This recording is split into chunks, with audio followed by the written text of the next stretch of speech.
The Timeline is a Blue Wire podcast.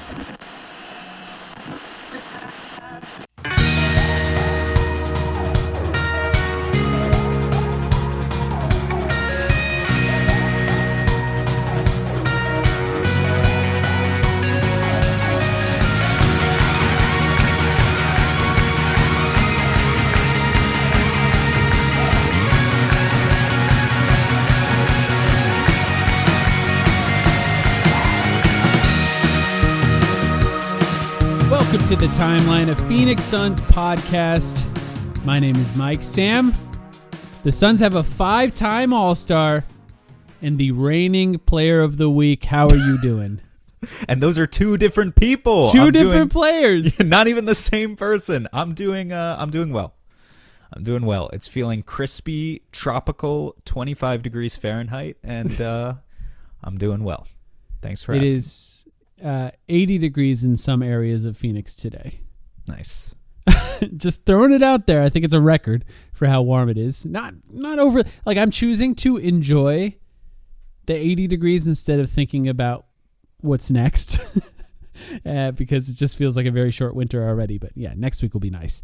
Devin Booker was an all-star. Let's start there because I think that's like the main story right now. Obviously, we're going to get to trade deadline stuff. This is the last podcast we're recording before the trade deadline, so we're definitely going to cover that and talk about that for the last half of this podcast. But Devin Booker was named an all-star since the last time we recorded. A reserve all-star, obviously, off the bench. First off, are you surprised? No, I'm not surprised because I think for the most part, I mean, let's be honest, we would have rioted if the Suns were, what's their record right now? I should know. 30 and 20, I think. 30 and 20. That's what I wasn't sure of, if they hit 30 wins yet. They are 30 and 20. So imagine a 30 and 20 team in the Western Conference. That might be the 7th seed. In the Eastern Conference, it would be very, very good. Imagine a team like that not having an all-star. It's just preposterous. So I think we knew, and I think Book was self-aware too. You know, they had the opportunity to bring him on the broadcast for a few minutes last night, just a few, but he talked about thanking his teammates, essentially, that it was because of them. He recognizes that statistically speaking, he's had a good season, but it hasn't been his best season. And there have been years where he's put up better numbers than what he's averaging right now and was left off because of a lack of team success. And he said, everyone's been telling me team success is important or something my whole career. Yeah, he knows. Which I thought was interesting. And, Denny Avdia is an all-star, of course, but yeah. Yeah, so he absolutely understands. No, I was just really happy to see that he was actually rewarded this time around. Had Booker ever gotten that sort of Denny Avdia, they're good when you're on the floor, they're bad when you're off the floor, all-star treatment, he'd be a 6-time all-star right now. And I think you can make the case that if Kevin Durant was never traded to the Suns, he could have been an all-star at some point during that time as well. But, if the Suns are not good enough to have 2 all-stars, KD's going to be the 1 all-star in that case and not Devin Booker. But yeah, I mean, a 5-time all-star now, I think it's still pretty impressive for his career. And grateful he was named to the team. I'll say from my perspective, as far as whether or not I was surprised, I was always confident he was going to be an all-star. I think all of the hand-wringing, all of the debate exists on podcasts about Devin Booker and has always existed. It doesn't for coaches, and you can see how they game plan against him. Exactly. You can see how they think about the Suns, and I was never worried that he wouldn't make it from that perspective. There's a reason why my campaigning on this podcast has been about Dillon Brooks and not Devin Booker. I was confident Devin Booker would make it, and I just think Dillon Brooks, for the sheer enjoyment of the All-Star weekend, would be a fun addition. And by the way, potentially still could make it. Could still be on if the team that is the Team World needs a player. Mm-hmm. If anyone gets injured, if anything happens, they don't have enough players. I think they need 8 or something. Yeah, they will just they could just add him to the team. Wishing ill upon Shai Gilgeous-Alexander. I don't know. Insert international. Like, does it have to be a Western international player? Okay, so for those who don't know, it's a good question. Actually, I don't know. A reminder. The All-Star format changed this year because they are scrambling to find something that people will watch. Yes. And so the new format is 3 teams of 8 players. It is, it's silly. It's very so silly. Stupid. I'm still going to watch it, of course, but it is 3 teams of 8 players. 2 of those teams are American, and one team is international. So 16 American players, 8 international players playing a round-robin tournament. And I guess that means that, for Booker's case, like, because it has been a thing in the past where it's like if you follow a reserve all-star, right? If your favorite team has one reserve all-star, well, there's always a chance. Like, let's say you're a Utah Jazz fan a couple years ago and you're watching the all-star game for Lauri Markkanen, right? He might play 6 minutes in the game. Now, I guess you're guaranteed to play 2 games out of 4, right? The worst player. I guess so, yeah. Mm-hmm. Quarters, basically. Yeah, basically 2 quarters out of 4. And the best teams will play 3 quarters out of 4 because they'll be in the finals, the round robin plus the finals. So I guess it's a little bit more equitable, but it still doesn't really make any sense. I still don't think it does anything insofar as improving the competitive spirit of the game itself. Just putting Dillon Brooks in the game would have done much more to that end. Yes, exactly. That's exactly right. They came up with the most convoluted, complicated solution that could have been solved by just rewarding people who try hard. It's not that convoluted as much as it's just pointless. Just like establishing DEI for international players is like not what we needed to do. All due respect to Dillon Brooks, who would be great if he got in, but yeah, it's just strange. We'll get to more on Dillon Brooks in a second, and more on some of the other selections that were made in the Western Conference. Okay, because I do want to talk about that. Okay, but a little bit on Book. Okay, because it shouldn't be important, but it is important. All-star appearances are important. They are fun for the fans in the moment, but they award you legacy points. They just do. I don't know how to say it other than, like, it's the first thing that when a guy's career ends, and then from then on, other than if you win a ring, that's obviously the biggest thing. But other than that, you look up a guy who played 10 years ago, and you say to yourself, Amari made 6 All-Star teams. He was underrated back in the day. People don't realize that he kind of low-key dominated the 2000s because Rudy Gay, he was a bucket, but he never even made an All-Star team. Like, he wasn't that good in his prime, right? It's how you get judged in the history of the NBA, whether it's fair or not, and the barrier to entry for the Hall of Fame being what it is. Like, maybe it's too low for the NBA. It's too easy to get into the Hall of Fame. But whatever you think about that, all-star appearances matter. So for me, it's always been frustrating that I feel like Book's been denied a couple of these that he just would have gotten instantly on an Eastern Conference team. I was going back and looking through all-star appearances, like top all-star appearances all time, and some of these guys, like, no disrespect, but like Paul Pierce was a 10-time all-star, That's crazy. Paul Pierce. Yeah. I mean, he was so good, but yeah. I mean, yeah, he was good, and I guess he deserves to be a Hall of Famer, I guess, but if Booker was a Boston Celtic, he would be on his 9th All-Star appearance right now, yeah, right? He just would. And so it's important that this is number 5. I do feel still like he's been denied a little bit. I just want to give you some examples. I'm going to give you 3 to get an idea of where Booker is at in his legacy points ranking right now. The ring would do the most, but these are sort of his peers. If you wanted to talk about his odds of being in the next NBA's 100 in 100 ranking. Remember they did the 75 for 75 a few years back for the 75th anniversary, ranking the top 75 players of all time. I presume they're going to do 100 for 100 if any of us are still around in 2050. And so right now, 5 All-Star appearances, other active guys. It's Jaylen Brown's 5th All-Star appearance this year. Klay Thompson has 5 All-Star appearances. The Celtics and the Suns, I think, are having this sort of mirrored season in surprising everyone and playing much better than anticipated. Yeah. And yet, Reggie because Miller, one team's in the East, Jaylen Brown is now in the MVP race. That's the difference. Reggie Miller said to Caitlin Clark's face the other day that she reminds him a lot of Peyton Pritchard. And that's a very good clip. If you haven't seen that clip, go look up Caitlin Clark's face as she's being compared to Peyton Pritchard. To which I ask you, if the Celtics and Suns are having parallel seasons, does that mean Caitlin Clark is, or Colin Gillespie is the Caitlin Clark? Honestly, I guess it is, right? Or Grayson Allen, but I think it's more Colin Gillespie. Yeah, I think Grayson Allen is maybe our Derek White, and I'm not sure. It doesn't work 1-to-1, but it's pretty close. I think Peyton Pritchard is the Colin Gillespie for sure. Anyway, Klay Thompson, 5-time All-Star. Al Horford, 5-time All-Star. These are great players. Still not, necessarily like number one superstars, guys you have to throw your entire defensive scheme at in order to stop, which is why I'm hoping that Book can still stack a couple more of these. In the context of NBA history, guys who are not active players, you've got guys like Reggie Miller. He was a 5-time All-Star. Chauncey Billups was a 5-time All-Star. Chris Mullin was a 5-time All-Star. Chris Webber was a 5-time All-Star. Chris Webber, honestly, as I was going through the list, he was the one that stood out to me as like, of the 5-time All-Stars here, maybe the best peak, or pretty close. But I think my point being, we're getting into borderline Hall of Fame territory. This is like, you get 5 All-Star appearances and a ring, you're probably a Hall of Famer. Chris Webber, as an example, no ring, not a Hall of Famer. Actually, was he let in? He might be a Hall of Famer now. Well, he has the college stuff too.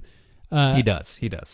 Chauncey Billups, though, he that's an interesting one. Chauncey was just inducted, so maybe these are guys who are like get in on.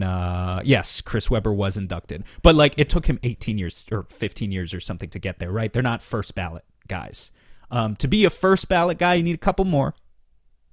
I think it's also important to note, if we're looking at Book he's chased down most records for the Suns franchise. Obviously, has the scoring record. He ties Amari with 5 All-Star appearances now as a Phoenix Sun.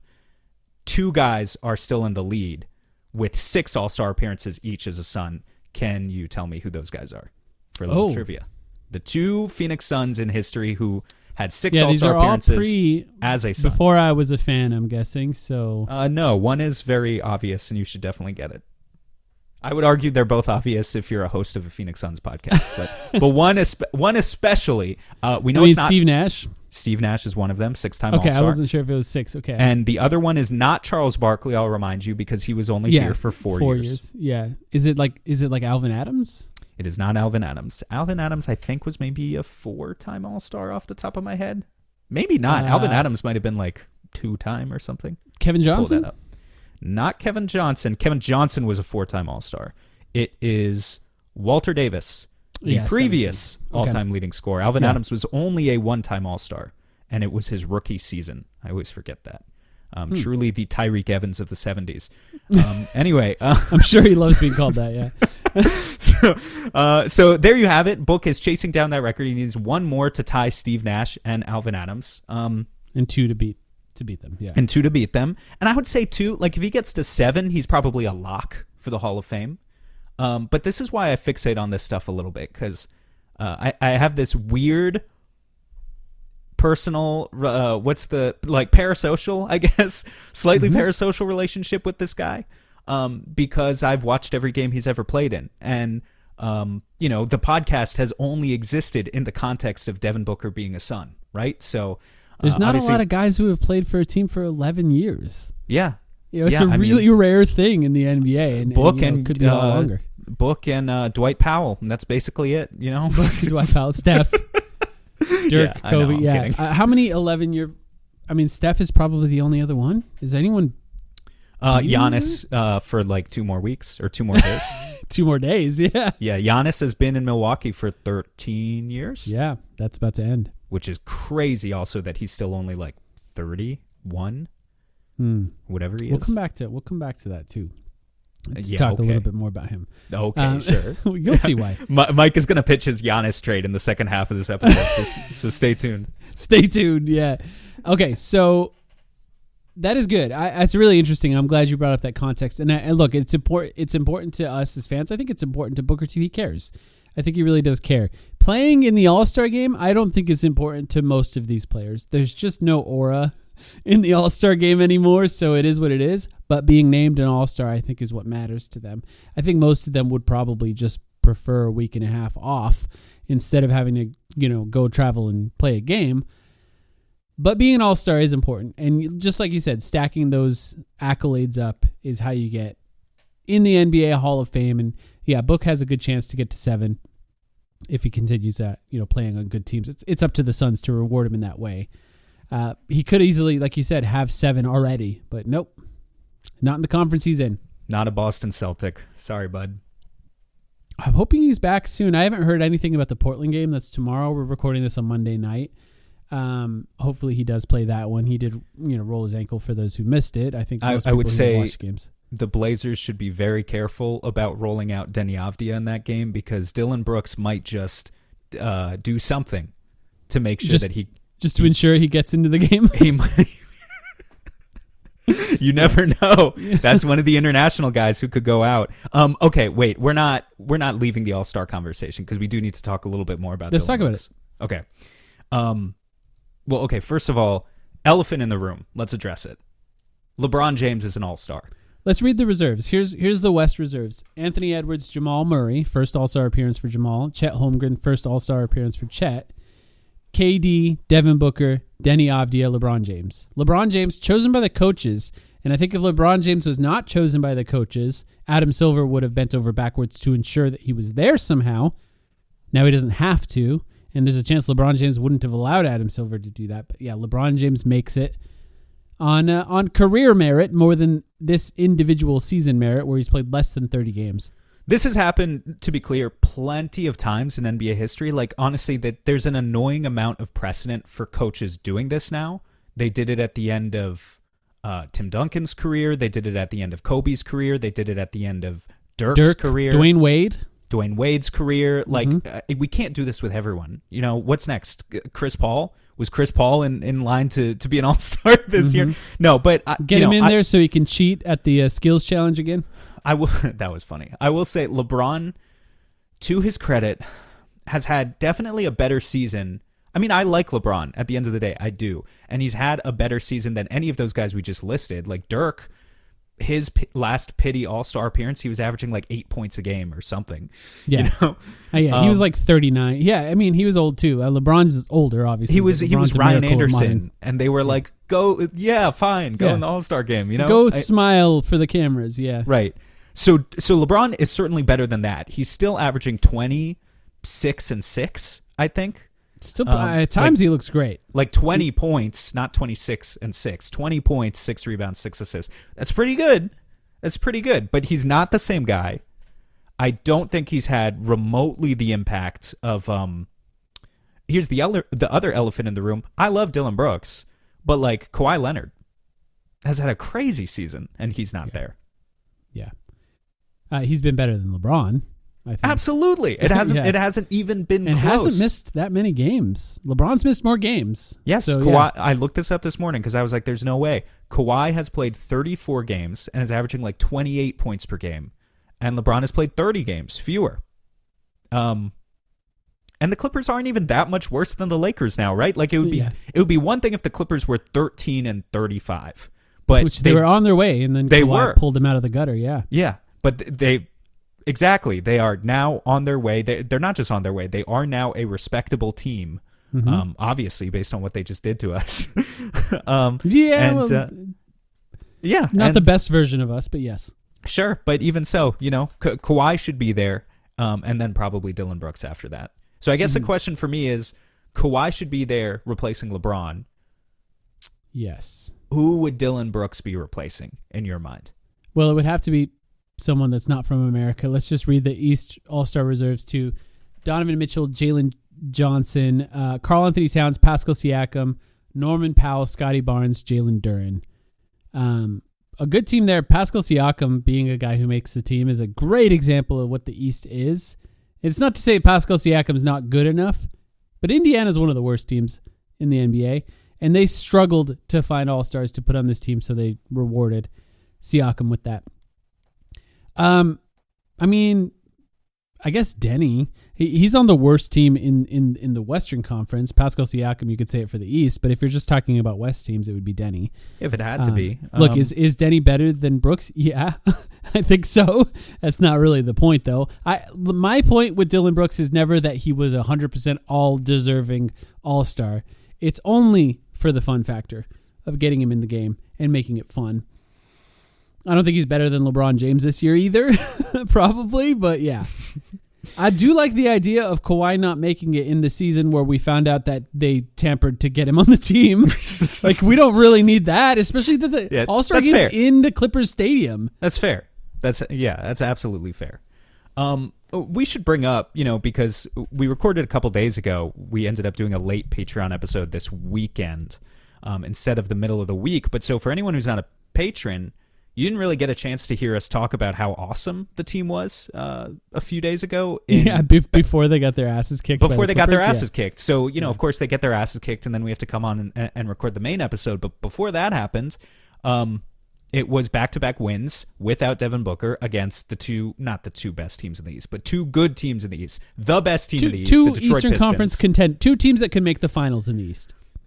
I mean, do you want to say that about Cleveland? I guess they can. So yeah, there's no juggernaut in the East. There's at least four teams that can make the finals in the East. You're right. Cleveland's one of them. Yeah. And by the way, they beat Brooklyn before that, which not as impressive, but still, they to go 3-2 without Devin Booker. I didn't expect that. I just didn't expect them to go 3-2 without Devin Booker, and I think they would have beaten Atlanta if Devin Booker had finished that game too, and they could have had a better record here. But yeah. At least in the 3 wins, maybe not so much in the loss, although he still got his points. But in the 3 wins, on the back of Dillon Brooks. This is why he was the Western Conference Player of the Week. He was sensational. He has established himself, for whatever reason, maybe just through hard work in the gym, as one of the, do I want to say elite? Maybe one of the elite isolation scorers in the NBA. Still sounds crazy to say. This season, that's true. I know it's insane, but this season it's true. I would say at the very least, Dillon Brooks is an above average. Like, if we're trying to project who he is going forward, he has more than proven himself capable as an isolation scorer. If you give the ball to him with the shot clock winding down and he's going one-on-one against someone, you feel confident that he's going to get a decent shot off. Is he going to be Kevin Durant for the rest of his career in those situations like he has been this year? That would be really cool if he was. I'm still not sure if I have that level of faith in him. But the point is, in the past week, he was that. And he was able to guide them to a couple of really great victories. So there's the argument of he would fix the All-Star game because he would just make it fun. There is also some argument that he's just been that good. He's like a fringe guy, but yeah. Good enough to be a fringe guy. I agree.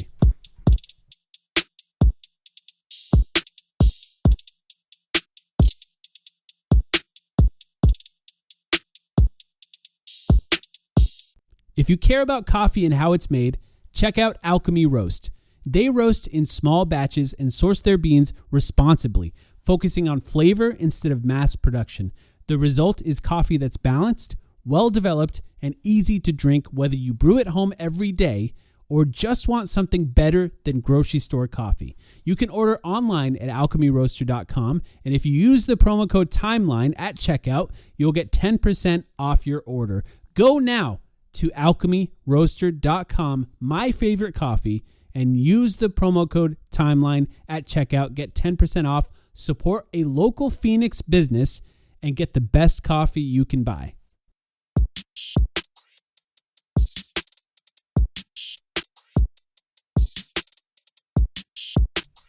You ready to talk about the trade deadline? Oh God, I suppose. Yeah, let's go for it.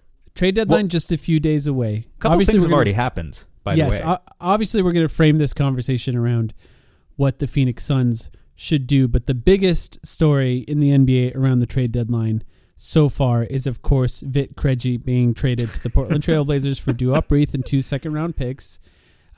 Which is massive because he averaged 9 points according to Shams Charania. Everyone knew that. I've been advocating already for the Suns to get Duop Reath for years. Actually, I think there's 2 players you could have made the case in the last few days that were traded because the other guy is DeAndre Hunter. Yes.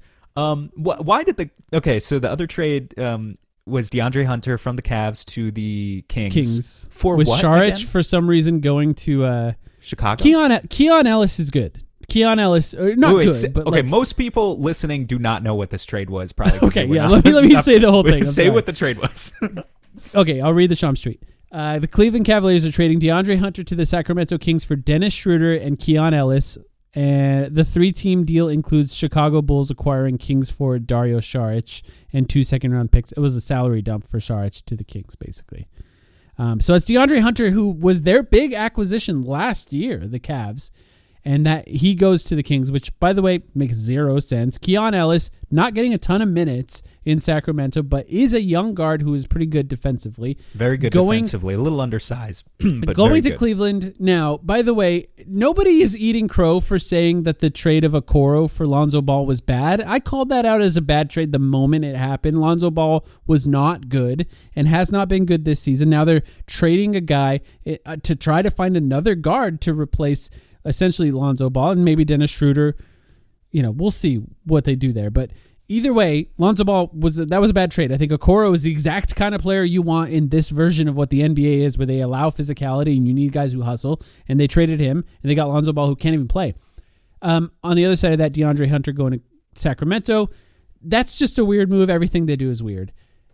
This trade, for the main reason they did this is Cleveland saved $50 million in luxury tax this year.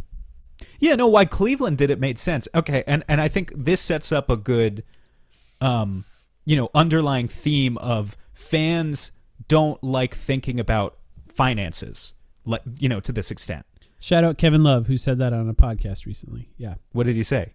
He just said that the second apron is ruining the sport from like a fan perspective. I was just going to say the same thing. So I didn't actually see that comment from Kevin Love, but yeah, it's basically like half of the teams around the league are, including the Suns, as we talk about them, are likely going to be motivated by financial reasons, for their reason to make moves at the trade deadline. And that's just the reality of the new CBA. There's nothing we can really do about that. Like, I don't know. That trade makes a lot of sense for the Cavs just because of saving $50 million in luxury tax payments or whatever. But, for basketball reasons, it's fine. I like Keon Ellis, and DeAndre Hunter wasn't that good for them. I have no clue what Sacramento is thinking. DeAndre Hunter was good for them immediately after they traded him and was in the Sixth Man of the Year race. He actually was leading it for the season. The Kings are 12 and 39.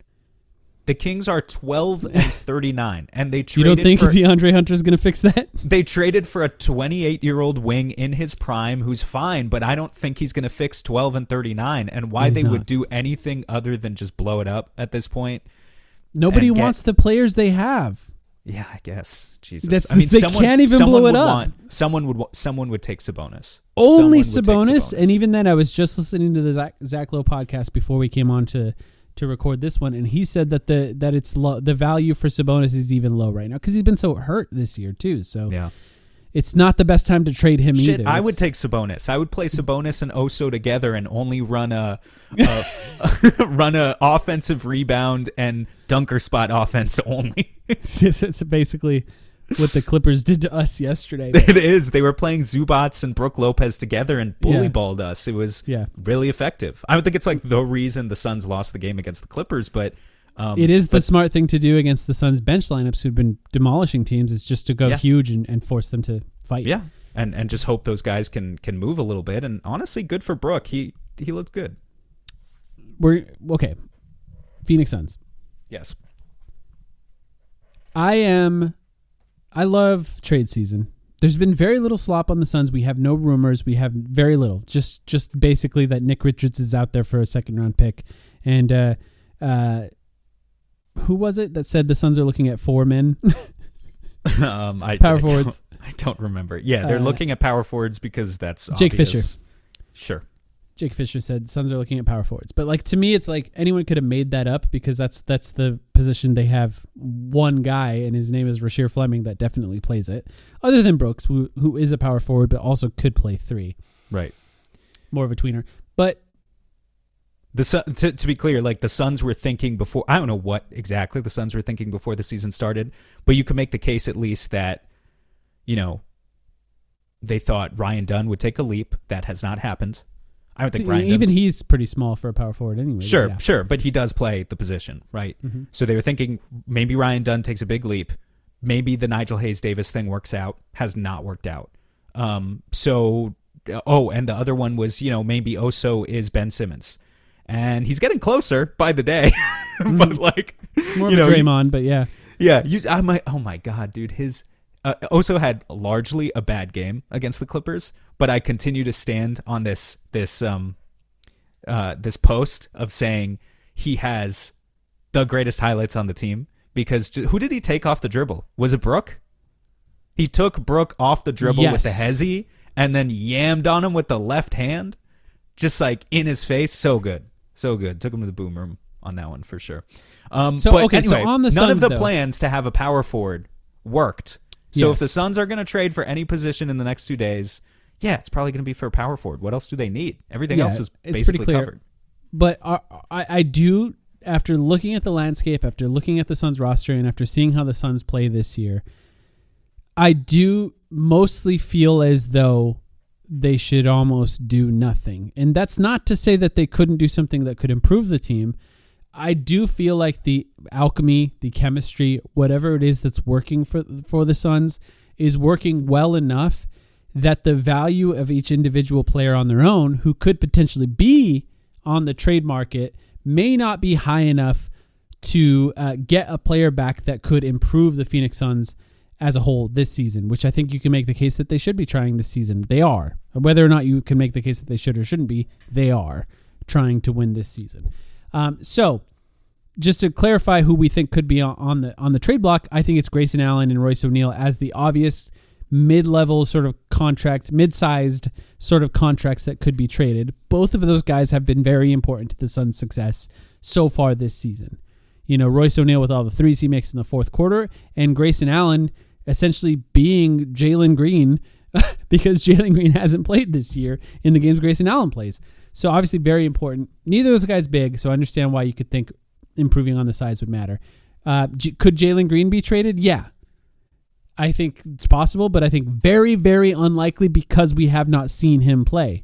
Had we seen a whole season of him, maybe they'd have a better idea of what this team needs and they could put him on the trade market, or maybe he would play well enough that they don't want to trade him. But because we have not seen enough of what they look like with him, I think it's very unlikely they trade him. Then you have guys like Malawach. Could Malawach be traded? Potentially. Like if you find a really good upgrade that improves the team this year, maybe. I think it's unlikely, though. I still think that's another guy they want to see a little bit more before they make any decisions on what to do with him. Now, as far as how that affects his overall trade value remains to be seen. Having said that, you were tasked, you tasked yourself with finding some potential deals that could be out there based on the contracts that we have. Did I sort of sum up how you viewed it when you were looking at who was out there as well?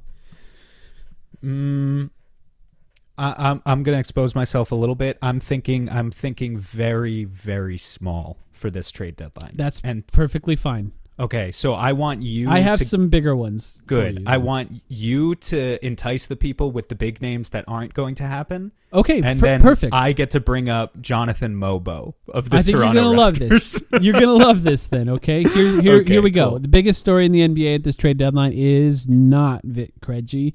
It's Giannis Antetokounmpo. Can the Suns trade for Giannis? No, we don't have the assets. Would he be great on this team? Obviously, he'd be great. Like, you could replace him with any player on this team, any number of players, and I think they'd be very good. But what happens in a lot of these trades is that they become 3-4 team deals, and there are other guys that get in on those deals, other teams, I should say, and maybe get a player that maybe the Bucks wouldn't want. And then you could potentially improve your team that way by getting in on a larger deal and finding players that way. For example, the Boston Celtics. Greasy middleman. The Boston Celtics got Drew Holiday that way and then won a championship. It's true. It just Great happens. example. So you really have to find ways to get in when stuff like that happens, because those guys get traded often at a value that's lower than what they would be traded had they been traded on their own. There are 4 teams that are interested in Giannis right now from all the slop that we're getting. I came up with options for the Suns to be a third team in all 4 of those teams, and we're just going to go through all 4 of them.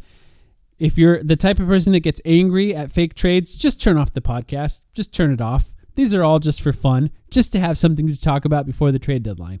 So there's your warning. No yelling at us after this.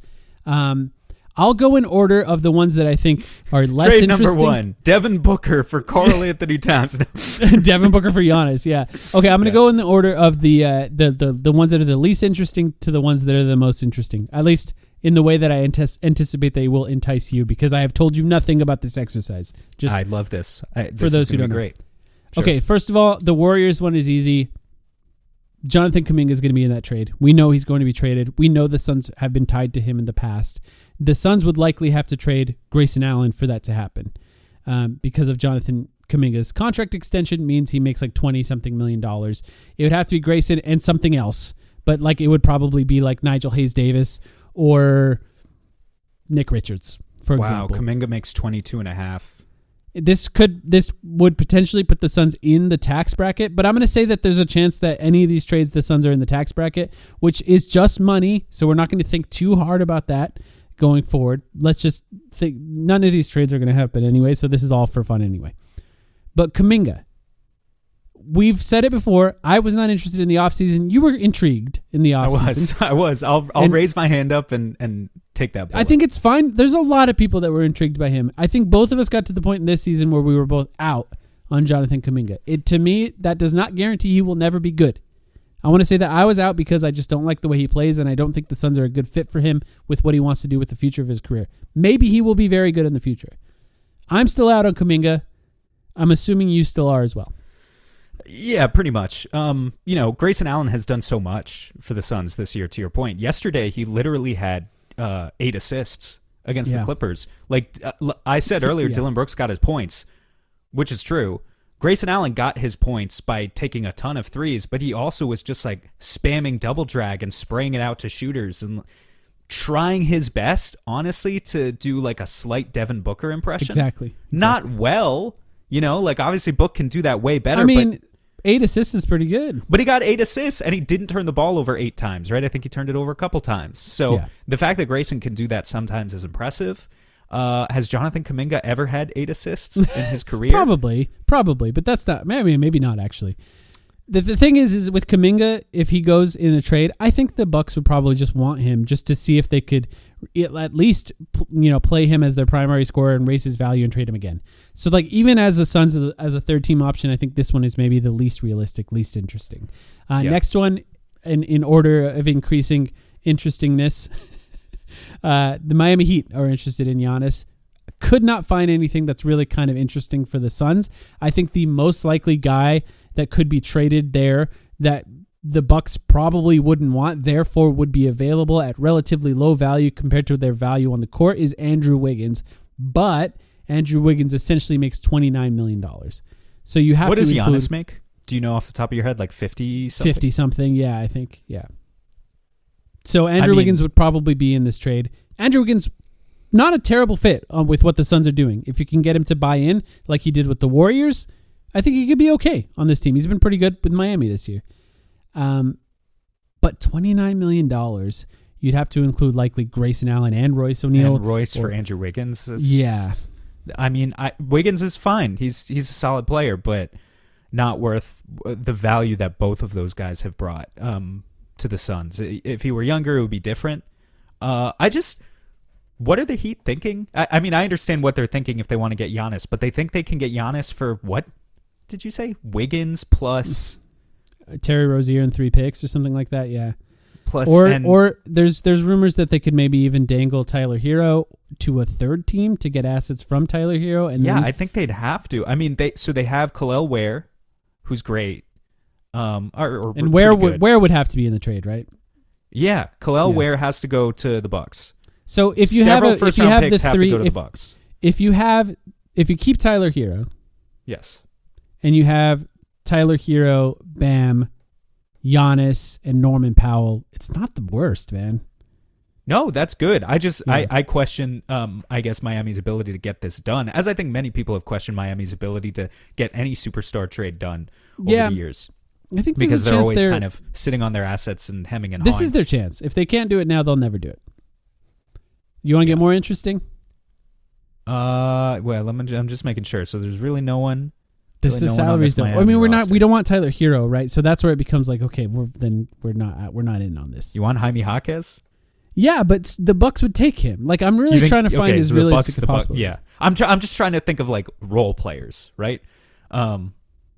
And I don't know if Jaime Jaquez is like an upgrade over Royce O'Neal. Anyway, he's just an interesting player. I think he rocks.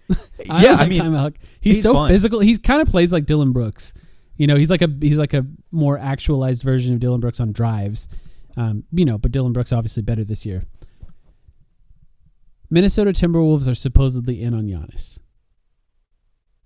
I don't think the Bucks would want Julius Randle.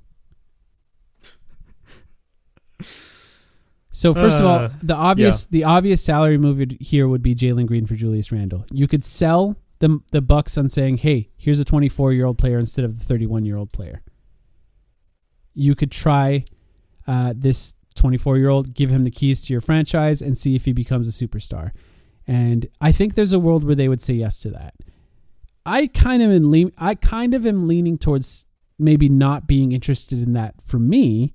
Personally, I'm curious what you think about that just on the whole. I'm gonna expand on this idea in a second, but just starting there, Jalen Green for Julius Randle. It's very enticing. I'm not gonna lie. And Randle makes a little less, I think, too. Exactly. Yeah. So I like the fact that Randle is a guy who has made All-NBA in the past, but has had this fascinating up and down arc throughout his career. Truly, the roller coaster. We've talked about it before. Few have done it like Julius Randle.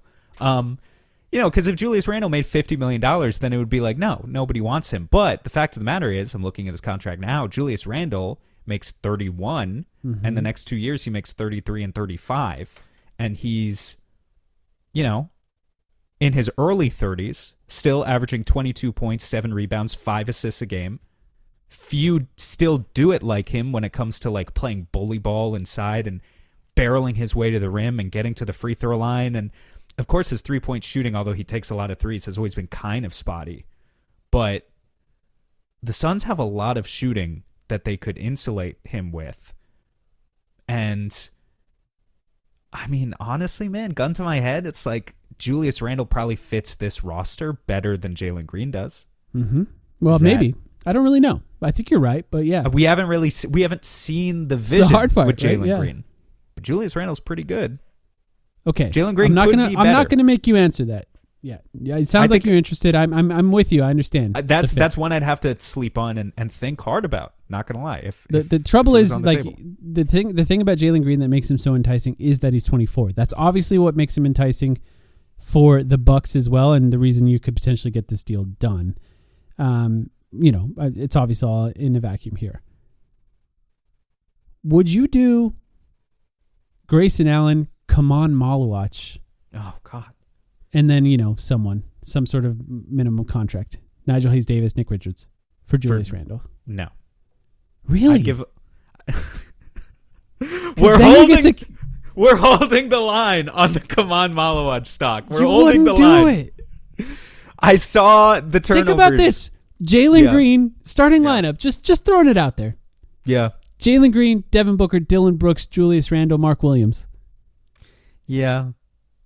But you get to keep Jalen Green in that scenario. Yeah, but you might be going all in then. You're again, you have no young players anymore. I mean, that's dramatic. No, but you have assets that you could trade later if you needed to. Julius Randle, Jalen Green. Guys depreciate their value fast. They could be really good this year. Malawach, they would go in the tax for this trade. There might be a 3% chance that Kaman Malawach is the next Joel Embiid. But I need to cling to that 3% so that he can save my franchise. He's going to be... Yes. What's even a comparison? You're a coward. Why am I a coward? You're afraid to try and win now.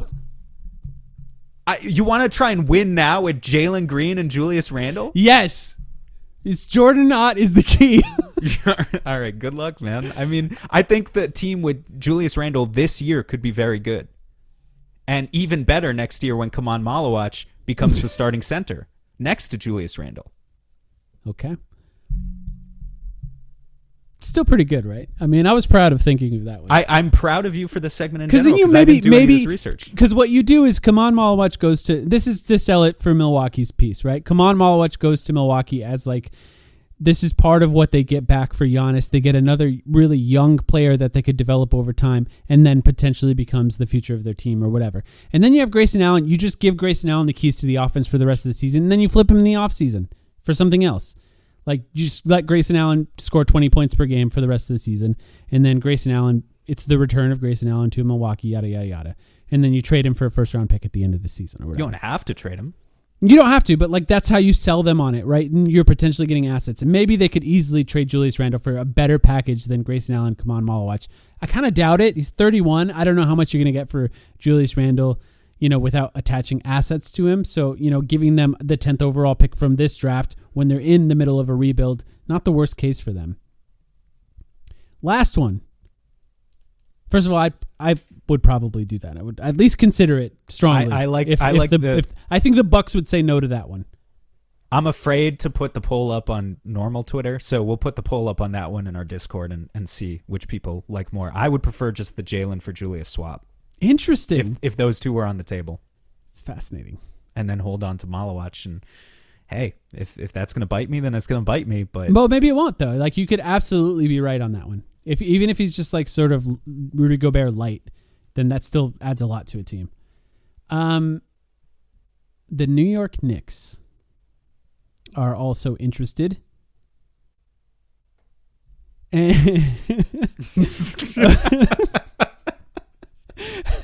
And okay.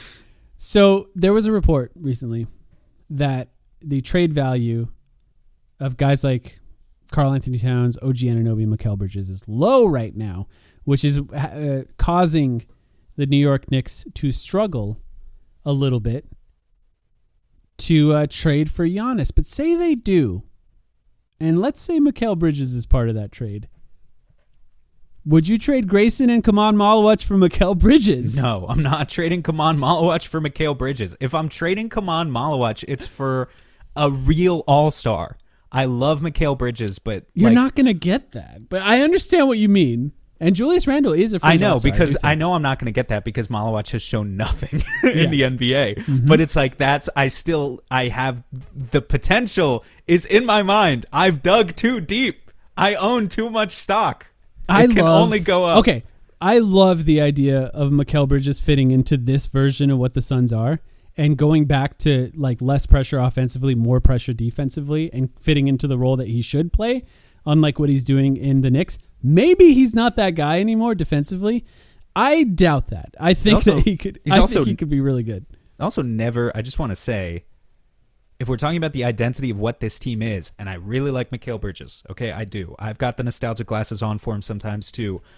He's not a good rebounder. He's never been a good rebounder. Mm-hmm. That is a big part of this team's like physical, gritty identity. Like in practice, Jordan Goodwin is going to snatch those rebounds over Mikal. He's still going to play. He's still going to play. Not going to box out. Jordan Goodwin's going to. We're talking about Mikal Bridges in the Grayson Allen minutes more than anything else in this case, right? Yeah, but if you're giving up, or Royce O'Neal, like he's replacing Royce O'Neal and Grayson Allen in this case. I just don't see it as enough of an upgrade. I love it. I just love the idea and we should say of Jalen Green, Devin Booker, Mikal Bridges, Dylan Brooks, and Mark Williams in the starting lineup. It's just a really good starting lineup. It's really good. I should point out the Knicks for a time, when we beat them, were absolutely floundering. And they are now winners of 6 straight. And I think like 4 or 5 of those were blowout wins. So I don't know how that affects like what they're thinking in their front office right now, because if they were going to make a move for Giannis, it has to be right now. But they are back to second place in the Eastern Conference. So who knows? Mikal Bridges is on a pretty good contract too, by the way. Where they are on the panic button. Maybe that one's not even legal for sure. I just had to throw it out there and get your response there. I think I would probably consider both of those. Now, am I giving up too early on Kaman? There's a really good chance. That's why it's easy to say that on a podcast. If I was doing it in real life, I think that I would have a lot more doubts because, like, what if you're trading a player that is like a future best top 5 center in the league or something like that? You just those guys are really hard to find. So I think if you're the 7th seed in the West, which the Suns are, no matter what Kaman has shown so far, the prospect of giving up on a lottery pick to trade for a 29-year-old, like a 29-year-old non-all-star like Mikal Bridges. A 31-year-old in Julius Randle too, yeah. Yeah. Well, at least Julius Randle has made all-star teams. Like, it is conceivable to me that Julius has a really awesome age 32 season and is an all-star again. Mikal, I think, is just never going to have a year like that. You know, I don't think he has it in him to shoot 17 times a game if you need him to. And he's a really, really great complementary piece. But, like, this would be a different conversation if the Suns were the 3rd seed. But because they're the 7th seed, I just don't think it gets you. I don't think it's enough of an upgrade.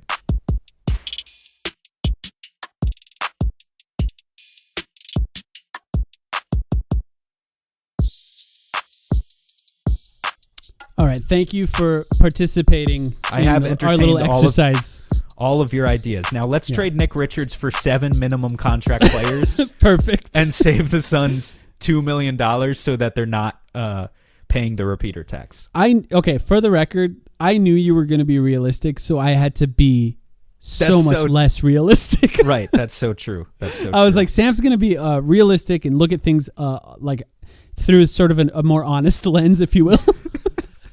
And I'm like, I have to be a little more salacious. And look, truthfully, I just enjoy doing that with fake trades. I want to be a little bit more outlandish, but I expected you to be more realistic. Let's go through some of those names. I mean, man, I looked through and so basically the idea was Nick Richards makes $5 million. I didn't even look at the guys who make $5 million. And maybe I should have, maybe that's where I went wrong. I was really looking at guys who make like $2 to $4 million to save the tax money. Yeah. To save the tax money. I was taking it's the most likely scenario here. I don't even know if you'd call it pessimistic, but just like, pragmatic, I think. Like the pragmatic approach of they want to have a little bit of space available so that they can potentially convert two-way contracts like, why am I forgetting their names? Jamari Bouye and Isaiah Livers. If they decide they want either of those guys for the playoffs, they can convert them, but by converting their two-way contracts, they have to pay them out a prorated contract, which is going to bring them closer and closer to that tax line. And so, like, could they get like any young player? If you could trade, forget specific names for a second. If you could trade Nick Richards for any second round pick in the NBA currently who makes $2 million, would you just like generally do it? Because like that player could be something maybe, and Nick Richards we just know is not. I think the premise for me was kind of like anyone I would say yes for. I think the real trouble for me because I did this exercise as well on my own, and I just really struggled to think about this team without a third string center. I don't know what they're going to do in that case. Maybe, I don't know. Maybe they have a plan there, but yeah. There's a lot of guys where it just doesn't make sense. And with a lot of them, I mean, here's a first guy, okay? He makes $4 million. He's on a first-round picks contract. He doesn't play a lot of time because he's had a really disappointing sophomore season. Dalton Connect. It's like, could you take a guy who's been disappointing in year 2 or 3 and maybe reform them? Is there any chance? Would the Lakers probably hold out for more value? Yeah, maybe that's interesting. But is Dalton there a world Connect, where they could trade Royce O'Neal at that point? Maybe Dalton Connect is a second year player. He averages 4 points per game on 32% 3-point shooting, and that was supposed to be his NBA skill. So with a lot of there's like rumors he doesn't want to be there now too because they traded him. Yeah, they did. It'd be pretty funny if him and Mark Williams ended up being teammates. That would be very funny. 2 guys shunned by and Jordan Goodwin, by the way. 3 guys shunned by the Lakers. Yeah, and then they just all do a fusion dance and exact their revenge on the Lakers in the playoffs. Yeah. That would be pretty great. That's one guy. These names are really boring, man. Marvin Bagley. Would you trade Nick Richards for Marvin Bagley? Well, that's kind of interesting, at least in that it gives you another body, like a big that could potentially play minutes. And, because if Nick Richards is bad anyway, trade for another bad guy that at least makes less money. That's kind of Connect is a small forward. I was mostly looking at power forwards. Marvin Bagley's a legit power forward. Yeah. Or he can play center. He's playing 19 minutes a game for the Wizards this year and is shooting, I don't even know how. He's shooting 63% from the field and is averaging 10 points and 5 rebounds a game. That's pretty good. Probably getting dunks. Probably playing no defense because he's Marvin Bagley. Yeah. Getting a ton of offensive rebounds, man. These offensive rebound numbers for Marvin Bagley this year, really good, actually. He can put the ball on the floor a little bit. He's got some shake to his game. Okay, stop selling Marvin Bagley. I cannot let you do that on this podcast. That's enough of that. Jonathan Mobo, second round pick last year. Or actually, yes, second round pick. He was the 31st overall pick in the 2024 draft, had an intriguing rookie season with the Raptors, and now the Raptors are good and he's not playing. And he's kind of like another low-key, like another Oso, sort of. He's, plays power forward, but is undersized. Like 6'9". He's a real power forward. Like you can slot him. Can he play center? honestly, I don't know if he has as a Raptor. Yeah, no, I think he has as a Raptor. He could play some center. Because I just thinking about it from the general perspective of what happens if Oso misses games, what happens if Mark Williams misses games. I'll just read you his rookie statistics last year, okay? Because his sophomore and he started 18 games last year for the Raptors. His sophomore year statistics don't count because he's not playing. Rookie year, he averaged 6 points, 5 rebounds, 2.3 assists to 1.1 turnovers. So he's got that assist-turnover ratio. He is an excellent deflections guy. I mean, excellent. Gets a lot of offensive rebounds. And here's the kicker, shot 44% from the field. Okay. That's why you said Oso. I get it. Yeah, you're getting literally another guy who can play make and defend and doesn't have much of an offensive game. But maybe he's got future potential. And if we're trading Nick Richards for a guy like that and saving a couple $1 million, I'd be okay with it. That's all. I don't mind that. I think that's the type of one where you could sell yourself on it pretty easily. Trading a player that's kind of useless for the Suns at the very least for a player that could potentially provide some value. Carlo Matkovic with the New Orleans Pelicans. Yeah, I don't even know who that is. There you go. 37% three-point shooter. It's his second season. He plays like 15 minutes a game. He's a stretch big. Stretch big, grab some rebounds. Classic power forward stretch big. Get some blocks. There you go. I think any of these guys could play and do more than Nick Richards. I don't think any of them would improve this team's standing as a playoff team. But the idea is maybe one of them becomes good in a couple years. Call up the Pistons. The Pistons, first seed.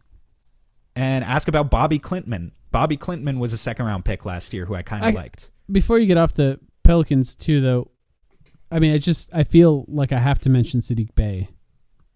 That would be like if you now? want. That would be if you want an actual good player. Yes, that's much more interesting. But only than makes the guys six. I'm bringing up.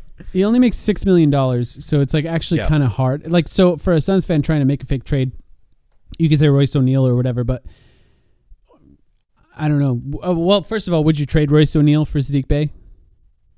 In a vacuum? Yeah, no, I would. I think I would too, but I would just trade don't. Royce O'Neal for Saddiq Bey. Hasn't Saddiq Bey scored 50? Am I thinking of the wrong guy? I think you're right. Yeah, I think Saddiq Bey has scored 50, and he's averaging over 20 points in the last 10 games or whatever. But obviously, he's not going to do that on any good team. It's an opportunity thing entirely. But he's playing the best basketball of his career so far. He's 27 years old approximately. 26 years old, missed all of last season due to injury.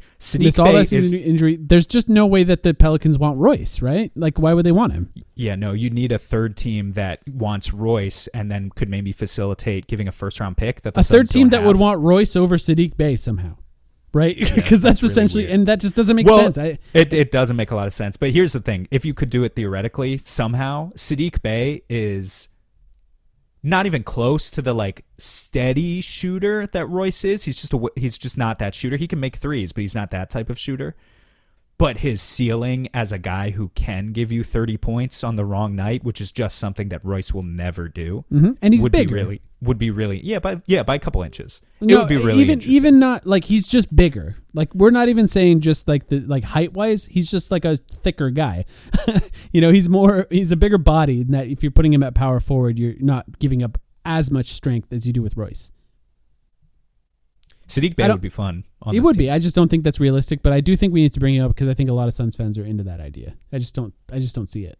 Let me pull up other. I'm out of guys, but I'm pulling up just other guys who make maybe between 5 and 10. That because I hadn't thought about. So those you until just right when now. you did your research, you're just not even looking at Grayson Allen or Royce trades.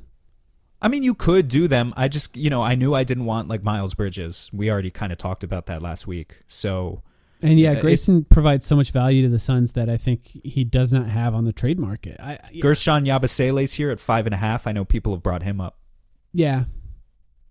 You'd feel fine about that, but who cares? I feel good about that if it's a Nick Richards trade. If it's Nick Richards and a second-round pick for Yabusele. Or Nick Richards and Nigel Hayes-Davis or something, yeah. Sure. Yeah, but I just don't think... I don't know, maybe they would do that. I don't know. Maybe he's got a really powerful agent and somehow can force his way to the Suns. You mentioned Saddiq Bey at 6.1. I don't know that there's another, like, am I missing someone who's like makes between 5 and 10 who was like, oh, this is a real, Sohan, Jeremy Sohan. Oh yeah, I brought that up before. You brought that up like a few weeks ago and talked about as a Royce O'Neal trade, which by the way I wouldn't do now. So like Royce is playing well enough now that I think he played himself out of that. But if you could do it for less than that, maybe you would. A second round pick and Nick Richards or something. Yeah. Yeah, Nick Richards, and it would have to be like, well, I don't know the Spurs' exact financial obligations. They're like, not in the tax. They're not in the tax. So yeah, you could do Nick Richards and a second. Why the Spurs would do that, I have no idea. I mean, they're not playing him, but like that's not. They're not playing him, and they're not going to pay him, which I think is a big deal, right? Yeah. So, but I think another team might be interested with more value than that, and I wouldn't. How about this? Would you rather have in a vacuum Sohan or Saddiq Bey? I think I'd rather have Bey. Yeah, Saddiq Bey is just a better player, right? He's a better player. He's older now, so like Sohan's could be better. Like 2 or 3 years younger. Can't shoot like at all though, so that's a problem. And like there's a world where that's okay if you trade for a guy who can't shoot that has high upside, and you find a way to develop him. And you already have Oso though, so like I don't know if you want 2 of those guys. I don't know. That would be Mobo too. I think maybe we should just trade for a team full of Osos and see what would happen. I'm just gonna make a 2K league with only Osos. Yeah, I like that'll it. Be our name. Whoops. We'll be back. Only Osos. We'll be back after the trade deadline to cover it. Here, we're gonna have to do a main feed one because if the Suns do anything, right, we'll have to do. If they just do a boring Nick Richards trade, sorry to the patrons, but that might have to be a Patreon episode. Not gonna do an hour on that. Sorry, but if they do anything big, obviously we'll be here on the main feed covering that one. You got anything else before we go? Oh man, are we staying up all night for? Well, I guess the trade deadline's at 3 p.m. Yeah, no, it's like early Eastern time, so there's early. no reason to do that. I'm gonna stay up all night anyway. I'm gonna stay up 48 hours. I'm with you. Trade. Let's do it. Okay. All right. Bye, guys. Thanks everyone for listening. Yeah, back soon. Join Patreon if you'd like. Patreon.com/thetimeline.